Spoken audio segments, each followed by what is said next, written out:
I found out. My husband took his lover on a cruise, but he never expected to see me there. He arrived with her for a secret vacation, only to find me waiting beside her fiancé, and neither of them saw what happened next. Coming. The message appeared on my screen at 3:17 p.m. On a Tuesday, an email confirmation forwarded from Paradise Cruise Lines, not sent to me, but accidentally shared to our family cloud account. A luxury suite champagne package couples massage, all booked under my husband's name for the following week during his important business conference in Seattle. Except there was another name on the reservation, Vanessa. My hands didn't tremble, my coffee didn't spill. Something crystallized inside me. 15 years of marriage suddenly framed with perfect and terrible clarity. I scrolled through the itinerary with strange detachment: 5-day Caribbean cruise, ocean view, balcony suite, captain's table dinner. All the romantic cliches you'd expect from a man who couldn't even remember what flowers I preferred on our anniversary. Working late again tonight, he had texted me an hour earlier. Don't wait up. I studied the cruise details, noting the suite cabin number 1243, deck 10, starboard side. Something about seeing those specific details made it real. This wasn't just an affair, this was planning, calculation, a parallel life being built while I maintained ours. What a fool I had been. I remember standing up and walking to our bedroom closet, the one we shared. His suits hung next to my dresses, as if they belonged there. His shoes lined up with mine. The physical proximity of our things suddenly seemed obscene. I was about to start pulling his clothes down to tear the fabric and destroy the memories when my phone chimed again. Another notification from the family cloud. A photo appeared of a woman, young, blonde, perfect teeth, posing in front of a mirror, wearing lingerie that still had price tags hanging from it. The caption read, "Can't wait for you to take this off on our trip, counting the days." I recognized her, Vanessa, the new customer service director at my husband's company, the one he had insisted on inviting to our Christmas party last December, the one who had looked at me with something like pity while accepting a glass of wine in my home. What stopped me from destroying his things wasn't restraint. It was a random memory of a conversation I'd overheard at a charity gala 3 months ago, Vanessa discussing loudly her engagement to some tech entrepreneur, showing off a flashy diamond ring, talking about her upcoming June wedding. I sat on the edge of our bed, phone still in hand, and did something I'd never done before. I searched her name on social media. Her profile was public, filled with hashtags about being blessed and future wife, and there he was, her fiancé, tagged in dozens of photos. Bradley, handsome in his polished Silicon Valley way, his own profile full of startup success stories and motivational quotes. One recent post caught my attention. Heading on a solo trip before the wedding madness, time to clear my head and come back ready to start forever with a Vanessa. The cruise dates matched exactly. A strange calm came over me, the kind that arrives when the universe delivers something so perfectly synchronized it feels like destiny. I opened my laptop and navigated to Paradise Cruise Line's deck plans and cabin availability. My credit card was already in my hand. 20 minutes later, I had my own confirmation email, single cabin 1245, right next to their love nest. The symmetry was too perfect to ignore. I took a deep breath and did the only rational thing a woman in my position could do. I found Bradley's business email through his company website and sent him a message. "Mr. Bradley, I believe we have something important to discuss regarding our respective partners and their upcoming Caribbean cruise. Would you be available for coffee tomorrow? It concerns your fiancée Vanessa and my husband, who have made plans I think you should know about." I attached the booking confirmation. I didn't cry, I didn't scream, I simply waited, watching the little dots that indicated he was reading my message, typing, stopping typing again. His response came 3 minutes later. Where and when? The next morning, I sat at a corner table in an upscale downtown cafe watching the door. I recognized him immediately, taller in person with that confident stride of someone accustomed to commanding rooms. His eyes found mine across the space, recognition, understanding the look of someone whose world was also shattering. He sat across from me. No handshake, no introduction needed. "Show me everything," he said quietly, and I did. By the time our coffees had gone cold, we had formed an alliance born of shared betrayal. Not just an alliance, a pact, a strategy. "They think they're so clever," I said, finally allowing myself a bitter smile. "They have no idea what's coming." Bradley's expression hardened with resolve. "What exactly did you have in mind?" I leaned forward, lowering my voice. "I already booked the cabin next to theirs, but one person watching their romantic getaway crumble isn't as satisfying as two, don't you think?" He matched my lean, his voice equally low. Are you suggesting what I think you're suggesting? I'm suggesting we both take that cruise. I'm suggesting we become very, very good friends who just happen to be everywhere they are. I'm suggesting we make this the vacation they'll never forget for all the wrong reasons. For the first time since we'd sat down, Bradley smiled. It wasn't a pleasant smile. It was the smile of someone imagining sweet, calculated retribution. I'm in, he said. But we need to be smarter than them. We need a plan that doesn't just catch them, but destroys whatever fantasy they've built. I nodded, feeling something like excitement beneath my anger. By the time we dock back in Miami, they'll wish they never set foot on that ship. The week before the cruise passed in an Academy Award-worthy performance. I kissed my husband goodbye as he packed his conference clothes. I helped him choose a tie for his presentation. I even drove him to the airport, waving from the departure lane with a smile plastered on my face. I'll miss you, he said, his eyes not quite meeting mine. Oh, I'm sure the time will fly, I replied, thinking of the swimsuits and evening dresses already packed in my own suitcase hidden in Bradley's temporary apartment. As soon as his plane took off, not to Seattle but to Miami, I drove straight to the port where Bradley was waiting. We had spent every day of the past week planning, coordinating, building a backstory that would make us seem like old college friends reuniting by chance, practicing our reactions for when we accidentally ran into our cheating partners, memorizing the ship's layout. We booked identical shore excursions to the ones they had scheduled. How are you feeling? Bradley asked as we checked in at the cruise terminal, his hand briefly touching my shoulder. I keep alternating between wanting to cry and wanting to push them both overboard, I admitted. He nodded. I've already looked up maritime law. Unfortunately, that would be frowned upon. That unexpected flash of dark humor made me laugh for the first time in days. It felt strange in my throat. We boarded separately, agreeing to meet later after settling into our cabins. I found mine easily 1,245 right next to where my husband would soon be caressing his lover. I pressed my ear to the adjoining wall. Empty for now, their flight wouldn't arrive for a few hours. I unpacked methodically, hanging dresses I had bought specifically for this cruise. Dresses my husband had never seen, dresses chosen to make a statement when the inevitable confrontation came. At 6 p.m., Bradley texted, "They've boarded, just saw them at check-in, they didn't see me." My heart raced. My palms grew damp. The moment was approaching faster than I had anticipated. I met Bradley at a bar 3 decks up, far enough away that we wouldn't immediately run into them. He already had a martini waiting for me. "To the most twisted vacation either of us has ever taken," he said, raising his glass. I clinked mine against his. May we survive with our dignity, if not our marriages. My marriage ended before it began, apparently. His voice had the same hollow quality I'd felt in my chest for days. We shared our stories, then filling in the blanks of our relationships. Bradley had met Vanessa at a tech conference 2 years ago. They had gotten engaged quickly, too quickly, he realized now. There had been signs of her infidelity, unexplained absences, secretive phone behavior, sudden work emergencies. I ignored it all, he said, staring at his drink. I wanted so badly to believe I'd found the right person. 15 years, I replied. 15 years I gave him. We talked about children. We decided together to focus on our careers first. We had a timeline. Next year was supposed to be our year to try. My voice broke unexpectedly. Bradley's expression softened. I'm sorry.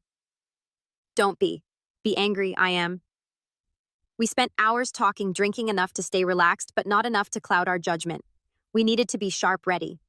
Around 10 p.m., we ventured to the main dining room for the welcome dinner, and there they were sitting at a table for 2 near the windows. My husband's hand rested on the small of Vanessa's back as they studied the menu, intimate, comfortable, practiced. The sight hit me harder than I expected. This wasn't their first trip together. This wasn't new. The realization made my knees buckle slightly. Bradley steadied me with a hand on my elbow. Not yet, he whispered. Let them think they got away with it. Tomorrow we begin. We retreated to a different restaurant, but I couldn't eat. My stomach was a knot of acid and anger. How long do you think this has been going on? I asked, pushing pasta around my plate. Does it matter? A day, a month, a year, they both betrayed us. It matters to me, I insisted. I need to know how much of my life has been a lie. Back in my cabin that night, I pressed my ear to the wall again. I could hear them laughing, murmuring the occasional creak of bed springs. I recorded it, all evidence for what was to come. I barely slept. When morning came, I met Bradley for breakfast on the Lido deck. We had determined that our cheating partners had booked a snorkeling excursion at our first port of call. a small private island owned by the cruise line. Ready for day one? Bradley asked, sliding a coffee toward me. As ready as I'll ever be. We took the tender to the island 30 minutes after my husband and Vanessa had left. We spotted them easily on the beach sharing a lounge chair, her head on his chest, his fingers running through her hair. Bradley and I set up our own chairs exactly in their line of sight, but angled so they wouldn't notice us immediately. We waited for the perfect moment, the recognition, the shock. It came when my husband stood up to get drinks from the beach bar. He turned 2 frozen cocktails in hand and froze mid-step when he saw me, the drinks tilted blue liquid splashing over his hands. I gave a little wave as casual as if we were running into each other at a grocery store. His face went pale so quickly I thought he might faint. He stood paralyzed, unable to move toward me or back to Vanessa, who was still scrolling through her phone obliviously. I adjusted my new swimsuit, a daring red piece I never would have chosen before, and walked directly toward him. What a coincidence. I said loud enough for nearby sunbathers to hear, "How lucky to run into you here. The weather looks different than I remembered from Seattle." He opened and closed his mouth, speechless. Over his shoulder, I saw Vanessa look up, confusion crossing her face, then horror as she spotted Bradley approaching behind me. "What? How?" My husband finally managed. "Your lover should be more careful about sharing your itinerary on the family cloud account." I said pleasantly, "Oh, and you should meet my friend Bradley. I think he already knows your girlfriend." Why, me. I turned to Vanessa, whose face had turned the color of sour milk. "That engagement ring looks beautiful in the sunlight. Does your fiancé know you're engaged, or is that just a detail you've overlooked while planning your romantic getaway?" People were watching us now, openly staring at the drama unfolding on the perfect white sand. "This isn't what it looks like." My husband finally said the most cliched phrase possible. "Really?" I looked pointedly at the 2 blue drinks, then Vanessa's shocked face, then back at him, "Because it looks exactly like you're on a cruise with your lover while telling your wife you're at a business conference in Seattle." Bradley stepped forward, addressing Vanessa directly. "We've booked all the same shore excursions as you. Isn't that a wonderful coincidence? We'll have lots of quality time together on this trip."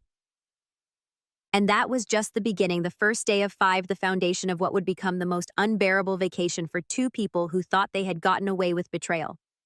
I knew then that I had given this man everything: my youth, my trust, my unconditional support through career changes and family losses.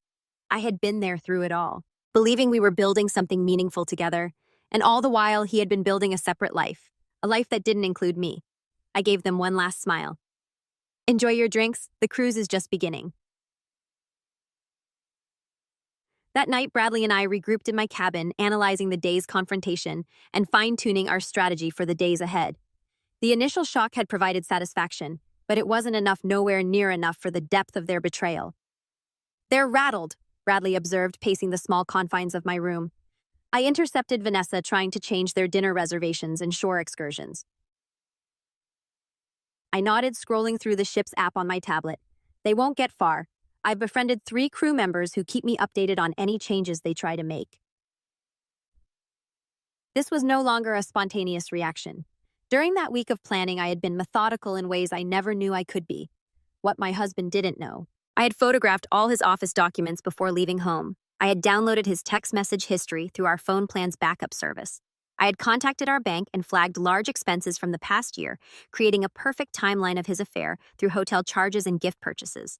What Vanessa didn't know, Bradley had been equally thorough, gathering screenshots of suspicious messages, tracking her location history, and most damaging of all, documenting how she had been diverting funds from their startup's investors to finance luxury purchases. "Tomorrow is the formal dinner," I said, studying the schedule. "They'll expect us to make a scene." "Huh?" Bradley stopped pacing. "So we don't. We do the opposite." "Exactly." I smiled, feeling a cold clarity. "We'll be charming, friendly even. We'll invite them to join our table. We'll talk casually about psychological warfare." Bradley nodded appreciatively. The anticipation of confrontation is often worse than the confrontation itself. I stood and walked to my suitcase, pulling out a sealed envelope. "I've been saving this for the right moment. Now I think I know when to use it." Inside were photos, security camera images from the ship showing my husband and Vanessa on previous cruises, dates, timestamps, proof of a pattern going back 18 months. The head of security had been surprisingly helpful after I explained my situation and offered a generous consulting fee. How did you get these? Bradley asked, impressed. Let's just say when your husband brags about always booking the same cruise line for business trips, it creates a traceable pattern. As am sima. I laid the photos chronologically, 8 cruises in 18 months, always with her, always during what he claimed were conferences or client meetings. Bradley whistled softly. That's not a romance, that's a second relationship. Exactly. And tomorrow night, I want them both to understand that we know everything. Not just this cruise, everything. We stayed up past midnight, planning every interaction, every casual encounter for the remaining days. We were no longer improvising, this was choreographed retribution. The next morning brought another shore excursion, a tour of ancient ruins at our first port of call. As planned, Bradley and I arrived just as my husband and Vanessa were boarding the tour bus. The color drained from their faces when they saw us. I smiled brightly and took the seat directly behind them. Good morning, sleep well. Vanessa stared straight ahead, rigid with tension. My husband attempted a weak smile. Look, we can talk privately. Oh, we'll have plenty of time to talk, I assured him. We have 3 more days together on this lovely ship. No rush. During the tour, Bradley and I maintained pleasant conversation, occasionally directing innocent questions to our uncomfortable companions. Have you visited these ruins before? Isn't the architecture fascinating? Each normal interaction seemed to make them more nervous than a direct confrontation would have. When we returned to the ship, they were visibly unraveling, exchanging tense whispers, looking over their shoulders, jumping at every corner where they spotted us. For that night's formal dinner, I wore a black dress I had bought specifically for this cruise, elegant, understated, with just enough edge to make a statement. Bradley wore a tailored suit that highlighted all the advantages of his athletic build. We entered the dining room deliberately 15 minutes after my husband and Vanessa had been seated. May we join you? I asked, already pulling out a chair at their table for 2. The maitre d' mentioned you had room. He couldn't refuse without creating a scene, trapped by social convention. They shifted uncomfortably as we settled in. Wonderful evening, isn't it? Bradley began, unfolding his napkin with practiced ease. Vanessa, that dress looks familiar. Didn't you wear it to the Henderson Charity Gala last month? Her eyes widened slightly. The Henderson Gala had been a work event, one where she had introduced my husband as her colleague. Yes, I think so, she stammered. I flagged down a waiter. Champagne for the table, please. We're celebrating. My husband's expression darkened. What exactly are we celebrating? I smiled, reaching into my purse to pull out the envelope of photos. Anniversaries, specifically the 18-month anniversary of your first cruise together. I placed the photos on the table one by one like dealing cards. Caribbean March last year, Mediterranean May, Alaska July. Each one during what you told me were business trips. The blood drained from his face. How did you? I've always admired your consistency. I continued, my voice steady despite my hammering heart. Same cruise line, often the same cabin category, made tracking surprisingly easy. Vanessa's hand trembled as she reached for her water glass. Bradley chose that moment to make his contribution. Speaking of consistency, he said, sliding a folder across the table toward Vanessa. I've been reviewing our company's finances. Interesting pattern of withdrawals that coincides with the dates of these cruises. Her glass froze halfway to her lips. That's not. You can't prove.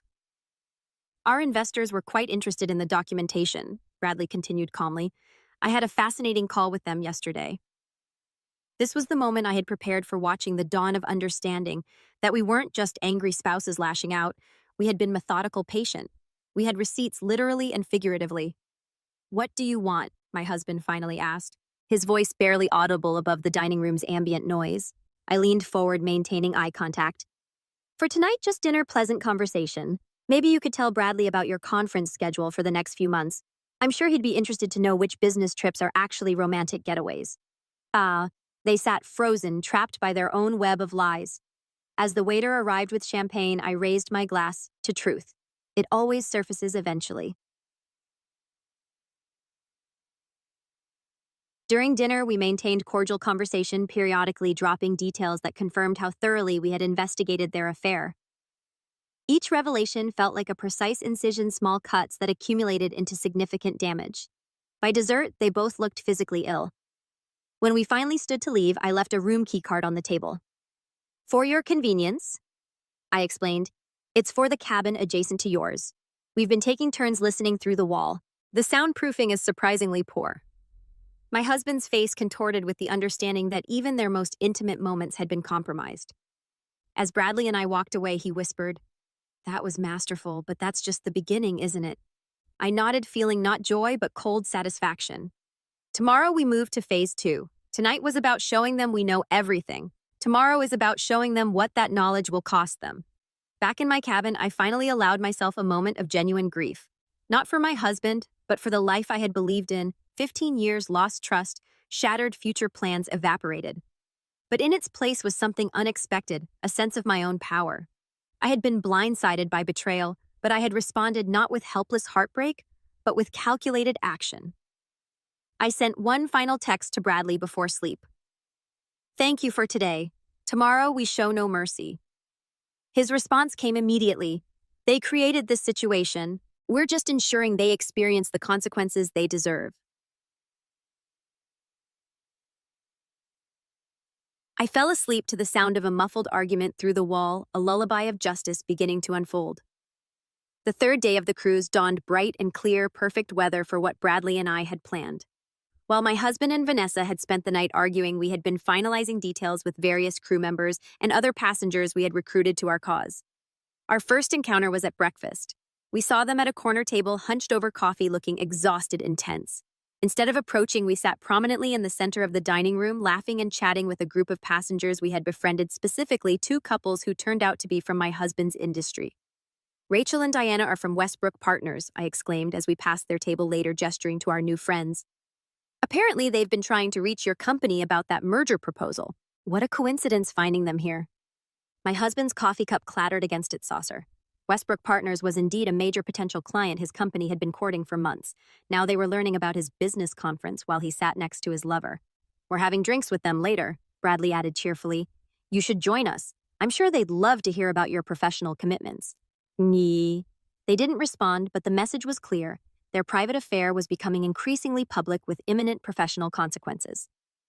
By noon, we had implemented the next phase during their scheduled couples massage at the ship's spa.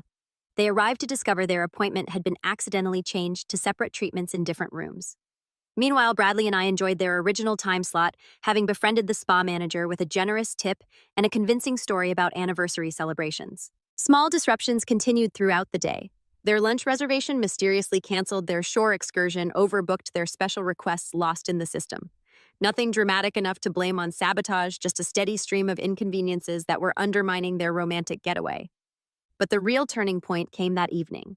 The ship's program included a passenger talent show followed by a dance contest. Bradley and I had signed up, and we had also entered my husband and Vanessa's names without their knowledge. "Our next contestants," announced the cruise director to the packed lounge. "Join us celebrating a special occasion. Let's welcome David and Vanessa." A spotlight swung to their table where they sat frozen in horror as their names were called. The crowd applauded enthusiastically. "We've heard they're celebrating a special relationship anniversary." The director continued reading from the card I had submitted, 18 months of relationship bliss. "Although I'm also hearing congratulations are in order for Vanessa's engagement." Wait, that can't be right. Confused murmurs spread through the audience as my husband and Vanessa remained glued to their seats, mortification evident on their faces. "Maybe they're feeling shy," Bradley called out from our table. "Maybe they'd feel more comfortable if we showed everyone photos of their celebration first." Before they could react, the large screen behind the stage lit up with images, the security camera photos from their previous cruises, interspersed with screenshots of text messages between them, planning their rendezvous. I had carefully edited out anything explicitly incriminating, leaving enough context for the audience to piece together the situation. We didn't authorize," my husband stammered, finally finding his voice as he stood. "Oh, one more special photo," I announced, nodding to the AV technician I had befriended. The screen changed to show Vanessa's engagement announcement post, complete with her radiant smile next to Bradley, a massive ring prominently displayed. The date stamp was unmistakable, 6 months into her affair with my husband. The room fell silent as understanding gripped the audience. Then came the whispers, the sideways glances, the judgment. They had avoided this by conducting their affair on anonymous cruises where no one knew them. "I think that's our cue," Bradley said, standing and offering me his hand. "We should show them how it's done." We took to the dance floor for the competition, performing a tango we had practiced during our planning week. Every dramatic turn and dip was executed with precision, our eyes meeting in a performance of connection that drew enthusiastic applause. When we finished, I saw my husband and Vanessa slip out of the lounge, heads down, unable to face the room full of strangers who now knew their secret. We followed at a distance, watching them argue in a secluded corner of the deck. Their body language told the story: accusations, denials, recriminations. They are imploding, Bradley observed quietly. Good, I replied, feeling a satisfaction deeper than I'd expected, but we're not finished yet. That night, we implemented the final stage of our ship-based plan while they were in damage control mode after the public humiliation. I arranged for the ship's photography team to deliver something special to their cabin, a commemorative album we had created using the ship's photo service. Inside were professional photos taken throughout the crew's, candid shots of their arguments, their tense body language, their obvious discomfort as Bradley and I appeared in frame after frame. The photographers had been generously compensated to capture these moments discreetly. The album's title engraved in elegant script, "When Truth Surfaced, A Journey of Discovery." We watched from the hallway as a steward delivered the package through the crack of their door. I glimpsed my husband's face when he opened it, the dawn of recognition, the descent into defeat. But the real culmination came the next morning as the ship prepared to dock at our final port of call. Bradley and I had arranged for a special announcement over the ship's PA system. "Attention passengers, David and Vanessa could please report to the purser's office regarding an urgent matter with their disembarkation documents." When they arrived, visibly anxious, they found not just the purser, but also a representative from the cruise line's corporate office who happened to be aboard another fortunate connection we had made. "Mr. David, Miss Vanessa," the representative began formally, "it has come to our attention that you may have used fraudulent information when booking this cruise." My husband frowned. "What are you talking about?" "Your booking indicates this trip was reserved through your company as a business expense with tax documentation filed accordingly. However, the nature of your stay appears to be personal rather than professional." Vanessa paled. "That's not... We didn't." "Furthermore," the representative continued, "there's the matter of using company credit cards for non-business expenses, which has been flagged by your company's compliance department." Bradley and I watched from a discreet distance as my husband's professional world began collapsing in real time.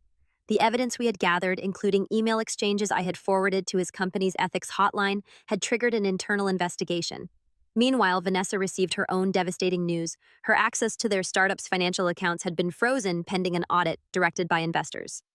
Bradley had moved quickly, and her financial manipulations were now under scrutiny. As they stood there, their carefully constructed parallel lives disintegrating around them, I felt a strange elation. Not happiness, not exactly vindication, but a deep sense of justice. "This isn't just about the betrayal," I said quietly to Bradley as we watched from afar. "It's about the calculation, the premeditation, the years of lies." He nodded. "They thought they were too smart to get caught, too arrogant to face consequences." "Do you regret anything?" I asked, suddenly curious about his feelings now that our plan was nearing its end. Bradley considered this for a moment. "I regret trusting someone who didn't deserve it. I regret not seeing the signs earlier. But this," he gestured toward the scene unfolding, "this I don't regret at all." When my husband and Vanessa emerged from the purser's office, their faces ashen with the understanding that their actions had real-world consequences beyond their romantic entanglement, I stepped into their path. "Enjoy the cruise?" I asked, my voice steady and clear. My husband looked at me with new eyes, not anger or defiance, but something like fear. Fear of what else I might know, what else I might have done. "This is just the beginning," I told him quietly. "When we dock tomorrow, you'll find your belongings packed and waiting at a hotel. The locks have been changed, divorce papers are with my lawyer, and every member of our family and social circle has received a detailed account of how and why our marriage ended." I turned to Vanessa. "As for you, I wonder if your wedding vendors will refund your deposits. Bradley tells me he's been quite thorough in his communications with them." She flinched as if I had slapped her. "The thing about betrayal," I continued addressing both of them, "is that it shows who people really are. You both showed me exactly who you are. I'm just making sure everyone else sees it too." With that, Bradley and I walked away, leaving them standing in shock in our wake. That night, our final night on the ship, we dined at the captain's table. The reservation originally made for my husband and Vanessa now transferred to us through the connections we had cultivated. "To new beginnings," Bradley proposed, raising his glass. I clinked mine against his, feeling lighter than I had in years. And to truth, no matter how painful, always setting you free. 6 months after that fateful cruise, I stood on a different deck, this one belonging to my new waterfront condo. The ocean stretched before me, infinite and uncertain like my future. But for the first time in a long while, that uncertainty felt exhilarating rather than terrifying. The divorce had been finalized with surprising speed, my husband faced with the mountain of evidence I had gathered, and the professional embarrassment already unfolding hadn't contested any of my terms. His affair had cost him more than just his marriage. The ethics investigation at his company had resulted in a demotion and professional censure. The cruise line had also banned him from future bookings after determining he had indeed committed fraud with his business expense claims. As for Vanessa, her story had unraveled even more dramatically. The financial irregularities Bradley had uncovered were just the tip of the iceberg. Once investors began looking closely at their startup's books, they found a pattern of embezzlement that led to criminal charges. Her wedding, needless to say, never materialized, though the canceled vendor contracts and non-refundable deposits had created a financial burden that compounded her legal troubles. I sipped my morning coffee, watching seagulls wheel against the clear blue sky. My phone chimed with a text from Bradley. Just landed, still on for lunch.